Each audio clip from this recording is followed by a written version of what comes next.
Welcome to IMC Live, everybody, the interactive webinar series hosted by the Industrial Marketing Collective. We are here to help you connect with your peers, sharpen your skills, and drive results in your work. I'm Peyton Warren, the marketing director at Gorilla 76, the industrial marketing agency, and I'm one of your IMC Live hosts today. This week's topic is e-commerce in B2B industrial businesses. So on the surface, e-commerce sounds simple. I think I put this in my LinkedIn post. That's what Shopify would like you to think. Just put your products online, let people buy it, call it a day. It's all good. But in our marketplace where we work, rarely is it that straightforward. We all know it. You're dealing with distributor relationships, complex pricing, sales teams that are built around human interaction, and they don't always like when you insert any bit of technology in between.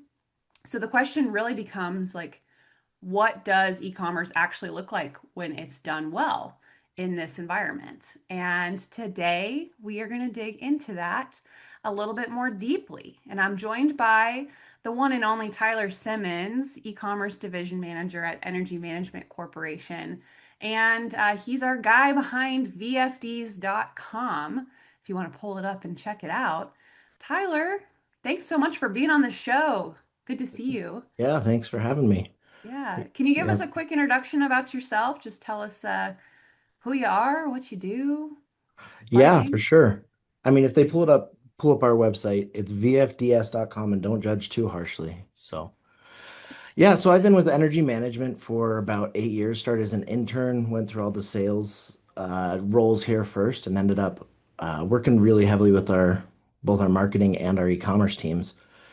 Been managing the e-commerce division for about the last 2 years, and so that's kind of my history here. Graduated from college with a marketing degree, and in the past we've worked with Gorilla 76, and just kind of excited to be here today. Yeah. I was happy to hear during the one of the content pieces that we wrote together during our time when I actually I think worked on your account too. And I think Alan might have as well. Was still getting you some traffic, some organic traffic, and it's been a good guide for you guys. So that's awesome. Yeah, it's been great for us. Yeah. Well, let's talk about e-commerce. Take us back to the beginning of VFDs.com. How did that website kind of come to be? Yeah, I mean, VFDs.com, and for anyone who doesn't know, a VFD is a variable frequency drive. It's basically an electric motor control. So VFDs.com is a really good domain to have if you're selling VFDs. So a For little bit of sure. luck there. Our owner originally got the domain back in the 90s, I want to say, when it was, kind of a little bit more Wild West out there, and really didn't do anything with it until they started launching. I want to say about 2012 to 2014 is kind of when they built the site up.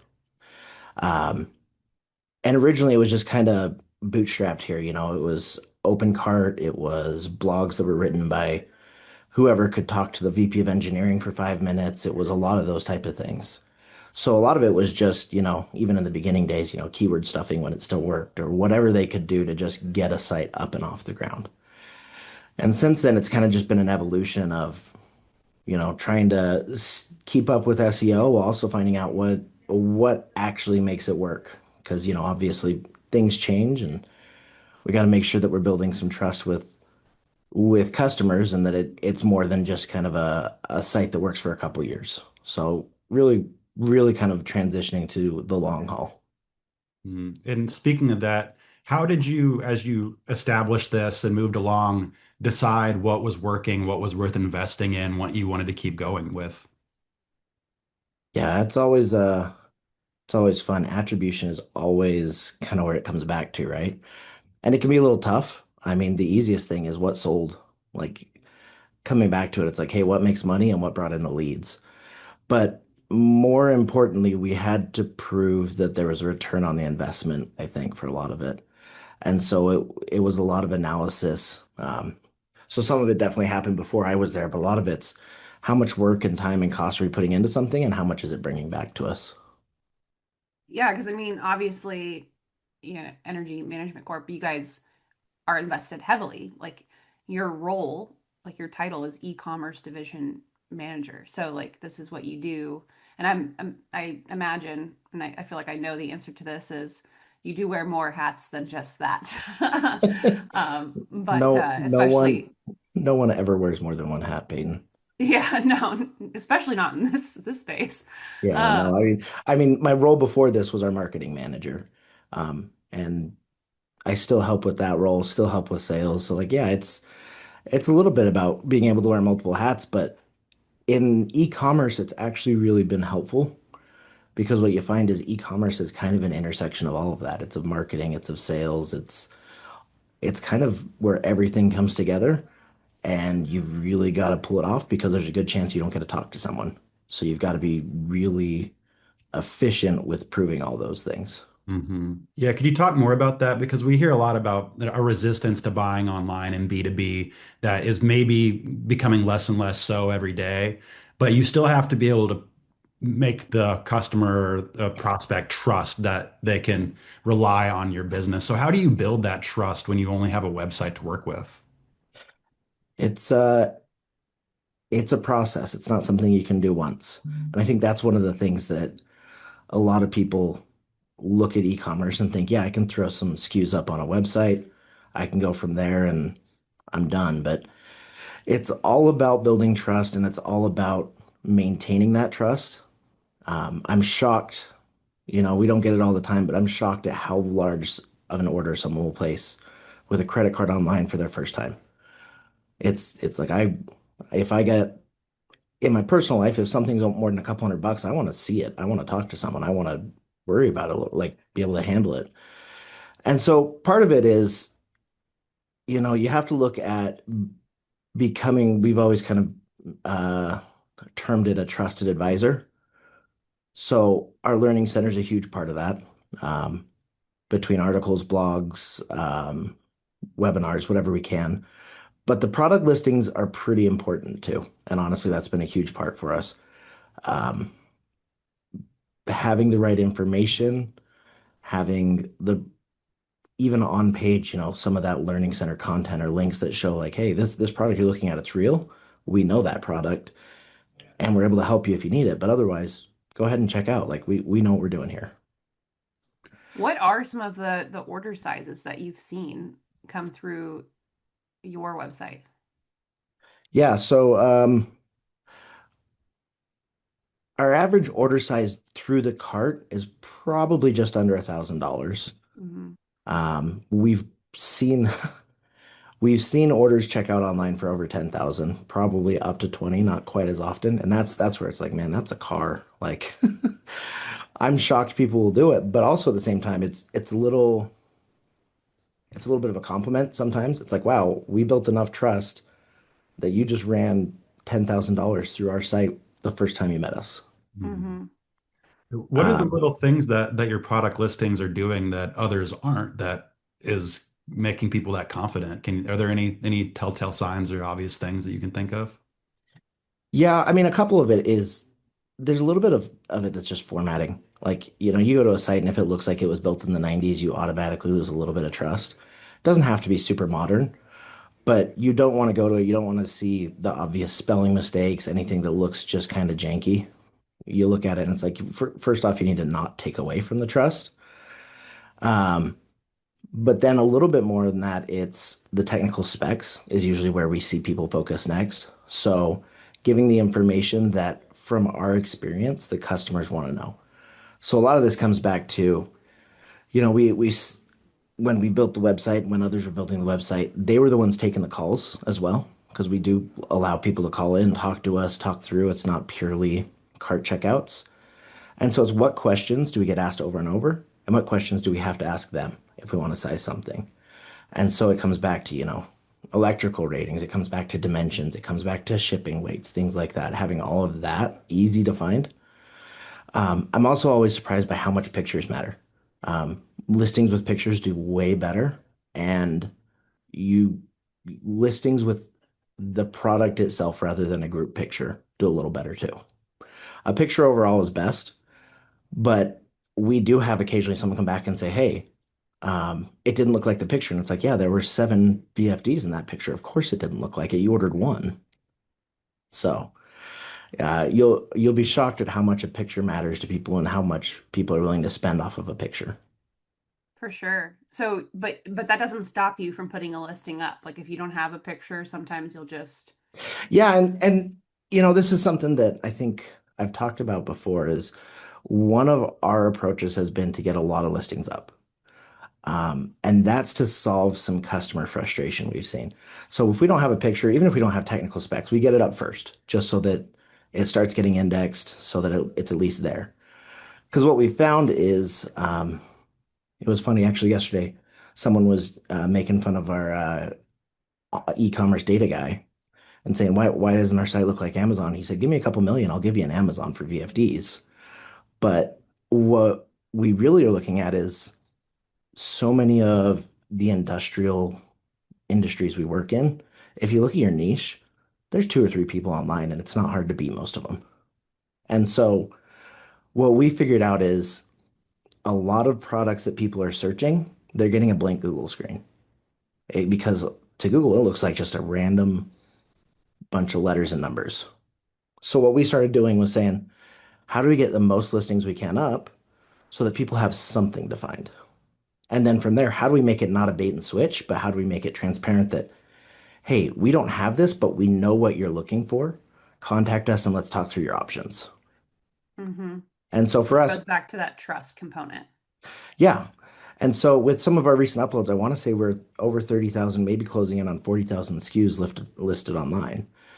And a lot of them are products that we don't obviously have in stock, but they might be products last manufactured in the 90s. So how do we have those up there so that someone searching a VFD that they can't find anywhere says, hey, I found a source, but not a source that has it in stock and doesn't feel misled? Hmm.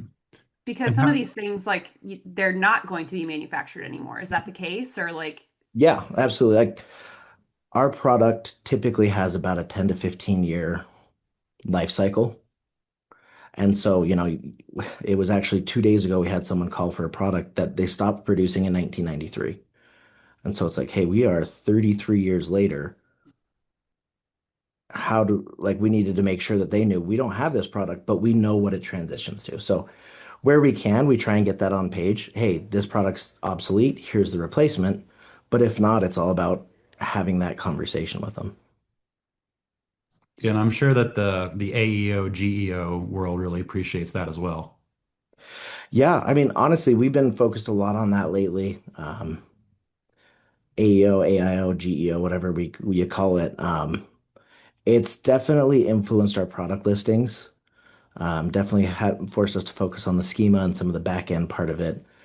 But it's even focused what pages we build. So like we're implementing a glossary on our website. We're implementing a better FAQ page because those are the things that, you know, generative engines are searching for. And so they help build some trust there. Hmm. And we got a bunch of questions in the chat we should get to. But before that, how are you all backing all that up with the real human support? Yeah, it's we've recently transitioned here, but the general principle stays the same. So we used to be set up with an inside sales model. We now have a customer experience team who takes those. But the answer is still the same. It's we train the people who take those calls or answer those emails to know what questions we need to ask, and then we back them up with access to the engineers or the subject matter experts as needed. And so we have a lot of things on our side that are, hey, here's the questions, not necessarily a script, but make sure these get answered. And we found that, questions, um, when a human asks you a question, it builds trust faster than almost anything we can do on the website.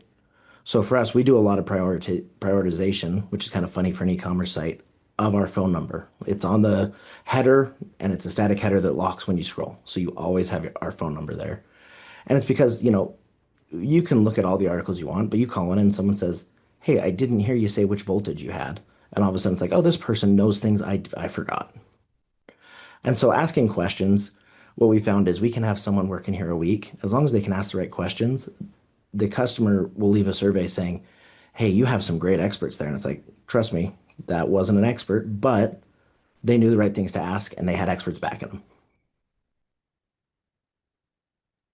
Yeah, perfect. We So had you some. mentioned Amazon earlier as like a kind of like the model to catch. Folks are curious in the chat, just obviously VFDs is your home where you guys are putting these listings and populating everything. Are you looking at other e-commerce platforms like Amazon?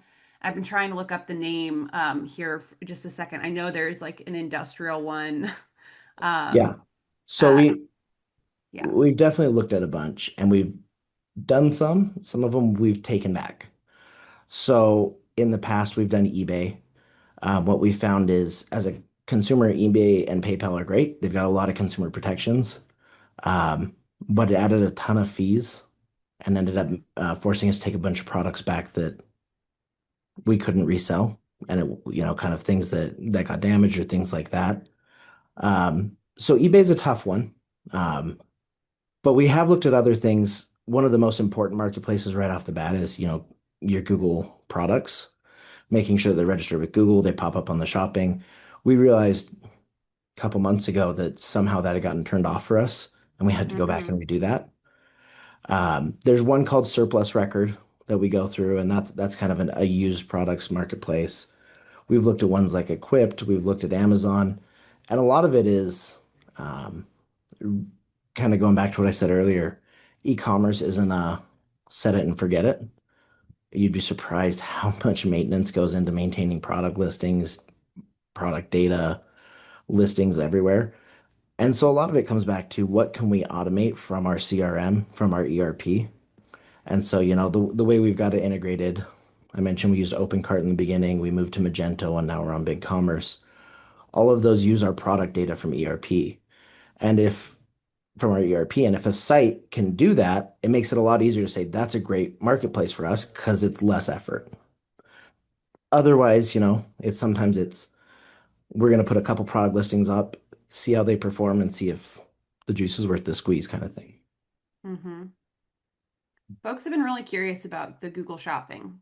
And I know whenever we were talking to prep for this episode, you talked a lot about how just like, SEO, and you've already mentioned, GEO and just like AI search showing up there has been great for you guys a lot because of like the quantity of listings you have and the information you're putting in your listings. How have you had any strategies or any tactics you've put into place to, you know, show up better in like those Google shopping experiences? Yeah, and because we've got kind of two focuses with Google and any search engine. It's the learning center and the content, and then the listings themselves. When you look at the shopping, uh, it's great because it's one of the few things that can skip ads. Like, Google Shopping, they'll put above PPC, they'll put above the AI review every once in a while, which, Google's really got to love something if they're going to let you skip their AI review. Mhm. And the thing to know with that is they'll really penalize the listing if it's not got the exact information they want. It needs a price, needs a picture, needs a couple good descriptions. Um, and so anything you try and get on Google, they're not going to push it if they don't have that. It's probably very rare that you see a Google Shopping listing without price and a picture right there. Like it's pretty important there. And then of course Google Web prioritizes their WebP and their format of picture. So there's little tricks like that, but that's kind of the big thing is find the products that you have really good listings for, and those are the ones that you want to try and prioritize getting there. And They Mhm. also got to think about what search is happening.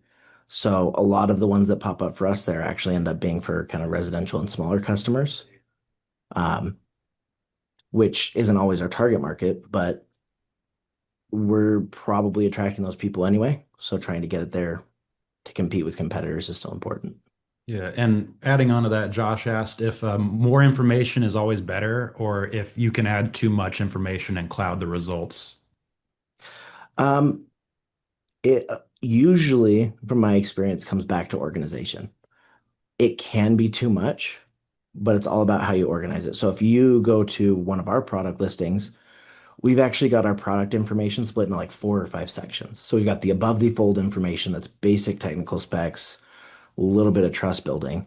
You get farther down, you got more advanced technical specs. We talk about the series of drive. We talk about more detailed things. We have some downloads. So usually more information is good, as long as you also don't make it look like it's an AI word count goal, like a college essay that had to hit 3,000 words.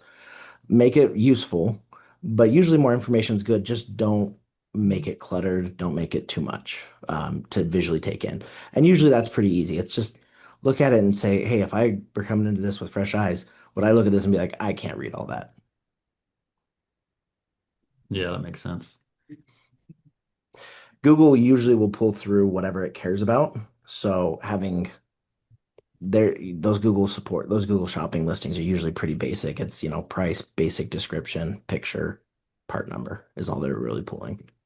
Hmm. I've personally gotten to the point where I've started like I've been like, okay, I want to do this for a client. I want their product listing to show up. They have great pictures, they have all the things, they check all the boxes, but it's not showing up. And then I go to the Google like knowledge base, right? And like they really spell it out in terms of what they're looking for. Just like when you're Yeah. doing a paid Google ad, they tell you this is the size of the picture that they want. This is the size of the picture they need if you want it to show up on the mobile shopping experience, and all of that. It does give you a bit of like a laundry list of things to then go fetch. And Yeah, like, and it's all important. They're pretty explicit with it. So it's like, yeah, it's one of the few times that you have the criteria. But from what we found, the things I mentioned are the ones that they're going to penalize you most for not having. mm-hmm, that's great. That's great. Folks have had a lot of questions. The chat's definitely popping off here, which I think is great. This is why, like, Yeah. I really wanted to have this conversation because I just feel like e-commerce and B2B is such a black box, and everyone's like, I want to do it, but like, where, but how? And also, here's this problem, and here's this other problem, and how do I get past that? So, folks have been asking about like the out of stock products, and I know we're going to get there. Because and we've talked about it a little bit when we've talked about like the human element, but I kind of want to zoom out just a little bit and make sure folks know like kind of what we're talking about here is not just like a vendor portal. It's not just a place where folks are going to like see pricing or like be able to log in. um, so like Yeah. what how would you define what e-commerce actually is for VFDs.com? Yeah, and so the take we've had on e-commerce is there's a couple things people do. They'll just have an online catalog, which is great. That's fine if that's what you're going for. That's the type of thing that usually doesn't need much maintenance because once the products are built, usually they don't change. You might have a vendor portal where what it is someone comes to log in to see their exact pricing and stock results. And, most of you probably are familiar with the vendors that you work with, the manufacturers that have that. Those get a lot of passes that e-commerce doesn't because it's like, look, that can look like it's built in the 90s because I know this vendor and I trust them. This is just a convenient way to interact with them. And so really what we're doing here is saying we're not just a catalog, we're not just a place for people to log in and check price and availability. We're trying to attract new customers. We're trying to basically make this a salesperson for us. It's more than just a website. Um, like I've said before, it's all about trust and coming back to that. It's what we've seen is a lot of people that don't do well in this space or that show up really hot, skyrocket in rankings and then fall off real quick. It's that they're treating it as one of those other two. And so a lot of it comes back to asking the question over and over whenever we run into an issue. Like if we run into an issue where we're talking about the out of stock, hey, what's possible, but also what builds the most trust and communicates most transparently with the customer. And so, you might have some limitations where, hey, we're very limited. We can only offer 2 or 3 stock options, in stock, out of stock. And so, what else can we put on this page that shows this might be a legacy product? Or yes, we can get this, but it's custom order. Or yes, we usually have this, just someone bought the last one. And so a lot of it comes back to just constantly evaluating what builds the most trust. What would I expect if I were going to go on a website and try and buy something?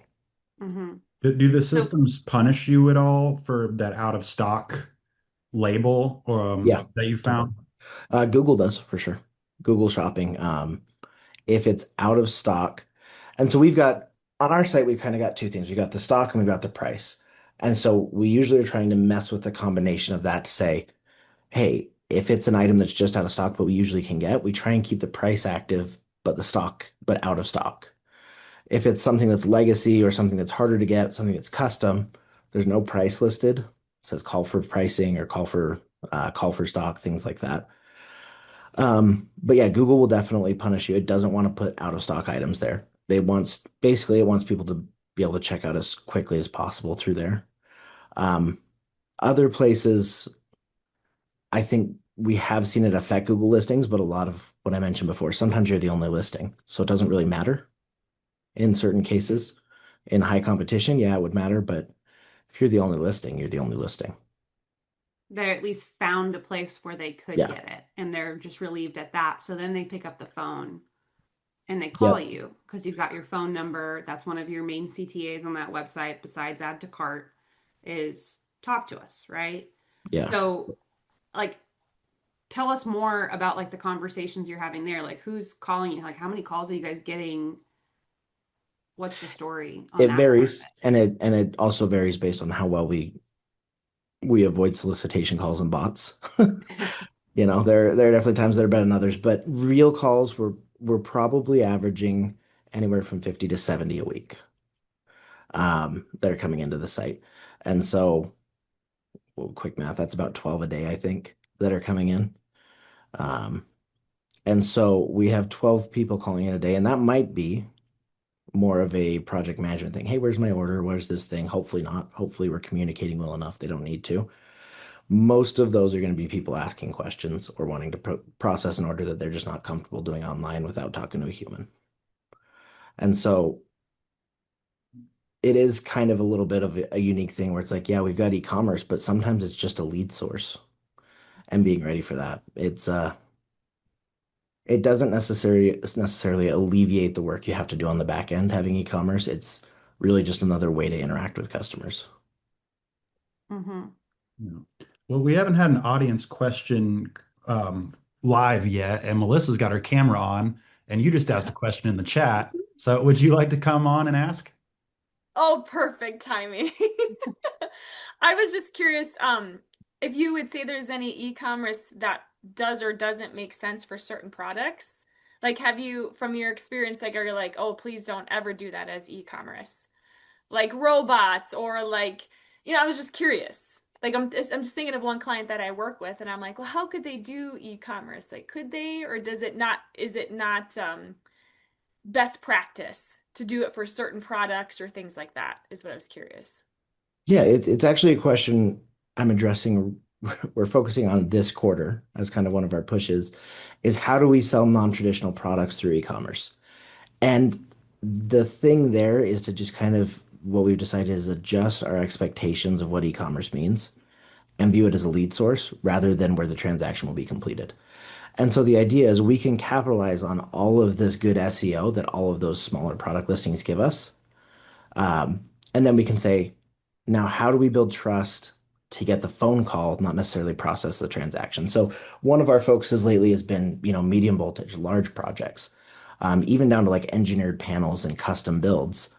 And so some of that, it's how do we build a configurator that can do that for us, Mm-hmm. so that maybe they can get farther. But part of it is how do we show them through the product listing and through the learning center and landing pages that we understand this product and look, they've got a lot of products. Looks like they know what they're doing. Let me give them a call. And so I would say e-commerce might not be the play um, if you don't have some of those other products, but it still might be if you're able to say, hey, some of these products I can list and the rest I can try and push towards us.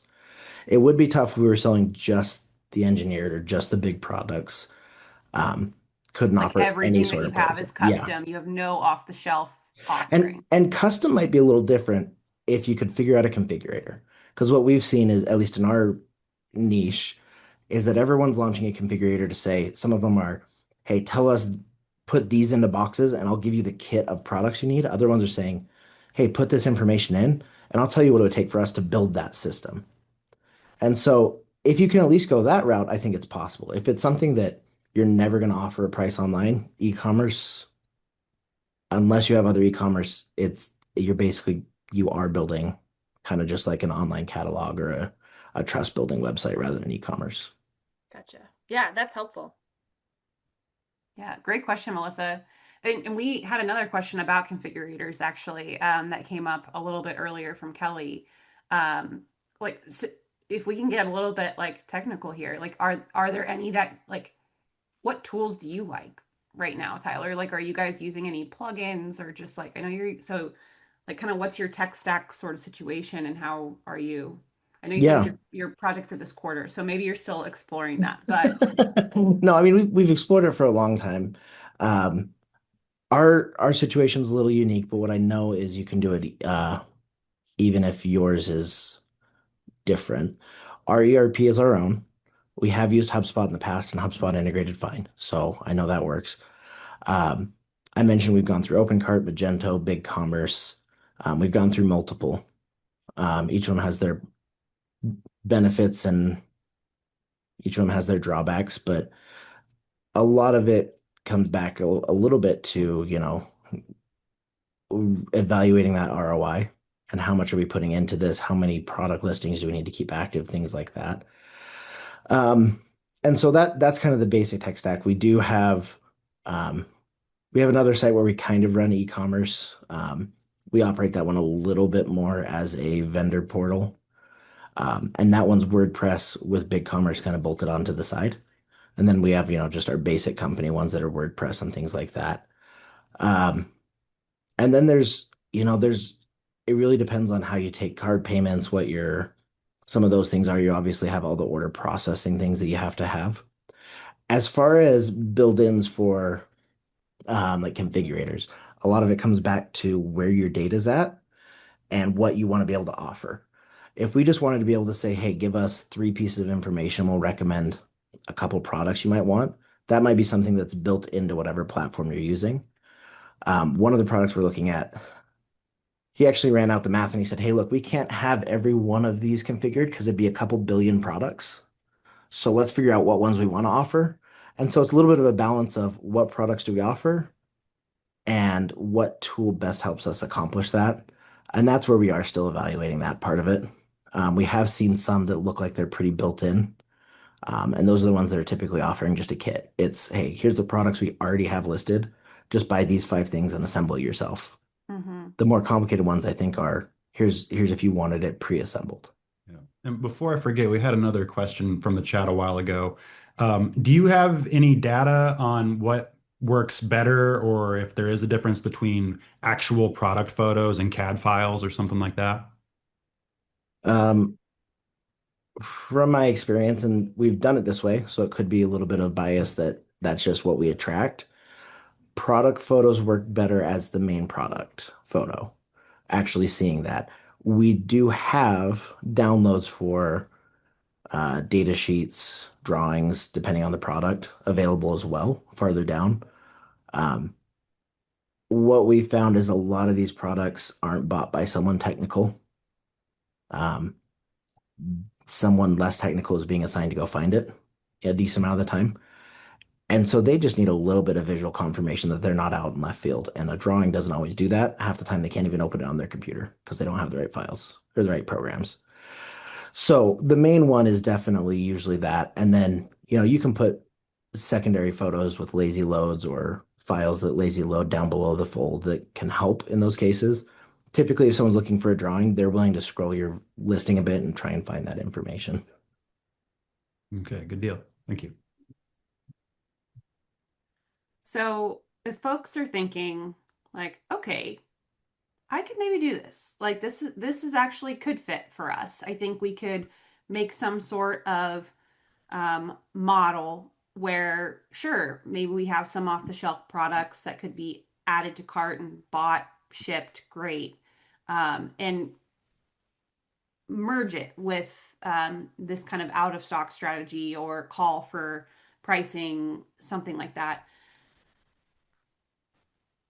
Let's give everyone a little bit of a reality check. What does it take to actually sustain a whole like e-commerce platform? Because I've also talked to folks in Industrial Marketing Collective who have tried and then failed to set up e-commerce in the past, and their company invested a ton of money and a ton of time, years of time, to try and build out a system, ultimately to have them just say, you know what, scrap it. So like, how do you get set up for success here? And what do you need to know Yeah. going in? I like Josh's question. You might need an unlimited coffee card to Starbucks to make this work. No, so I mean, if you look at it, the place we're at, you think about we've now been running this site for over a decade. We started on an open card on something a little more open source, easy to deal with, and it's grown naturally. And so a lot of it comes back to um, how much you have to manage and how good of a job you do up front. The cleaner our listings are up front, the less we have to manage, but also just you have 30,000 listings, stuff's going to be wrong. Like you're going to have to fix it. And so, when we were under 20,000 listings, I was managing most of it myself. We started getting closer to 30, and that's where we hired an e-commerce data specialist. I now have someone in-house managing that data. He also was looking at the SEO, and he's making suggestions for, hey, this is what ChatGPT wants. We got our first couple leads and sales through ChatGPT recently, and a lot of it's kind of a focus on that. What I will say is, if you're not sure you can launch, at least start getting the other portions up. So in our case, something we haven't really talked about is the Learning Center drives a ton of leads for us. Part of it's just, I mean, we had the right articles. What is a VFD in 2014? And so for the last 12 years, that's done really well for us, even when we don't update it like we should. Mm-hmm. And so the sooner you can get some of that trust building content that's not going to be your listings up, the more time it has to be on there. You have to kind of have that people interact with that and see what other questions come up. So at the very least, sometimes what you do is say, hey, we're not sure on the product listings, we'll get there, but let's at least get this site online, get it trusted, get the design down, get a learning center built. And then we can figure out product listings as we go. I mean, when we add product listings, we're adding a couple hundred at a time, a series by series. And so it's not like we pushed all of those out at once. We probably about once every week or two are pushing a new couple hundred out or evaluating an old couple hundred. So it's really a grind, is really what it is. And I'm sure you could do it with a huge initial investment, but that's just not the way we've done it. And so I'm not sure. I'm not sure how to make that sustainable without just saying, hey, we're going to invest heavy and keep investing heavy. Mm-hmm. You got to commit.